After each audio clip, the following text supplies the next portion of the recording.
நாகை அருகே கீழவேலூரில் கோலாகலமாக நடைபெற்ற அரசு பள்ளி ஆண்டு விழாவில் மாணவர்களின் கண்கவர் நடன நிகழ்ச்சிகளை ஏராளமானோர் கண்டு களித்தனர். நாகப்பட்டினம் மாவட்டம் கீழ்வேலூரில் உள்ள ஊராட்சி ஒன்றிய தொடக்கப்பள்ளி 100 ஆண்டுகளை கடந்து செயல்பட்டு வருகிறது. இப்பள்ளியின் ஆண்டு விழா கோலாகலமாக நடைபெற்றது. இதையொட்டி மாணவர்கள் மட்டுமின்றி பெற்றோர்கள் மற்றும் ஆசிரியர்களுக்கு பல்வேறு விளையாட்டுப் போட்டிகள் நடைபெற்றன. இந்த போட்டிகளில் வெற்றி பெற்றவர்களுக்கு பரிசுகள் வழங்கப்பட்டன.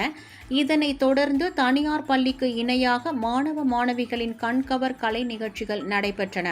சினிமா மற்றும் கிராமிய பாடல்களுக்கு ஏற்ப வண்ணமிகு ஆடைகளில் நடனமாடி அசத்தினர்.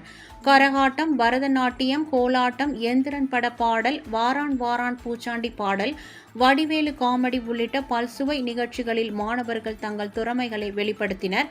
மாணவர்களின் கண்கவர் கலை நிகழ்ச்சிகளை பொதுமக்கள் கண் கொட்டாமல் கண்டு களித்தனர்.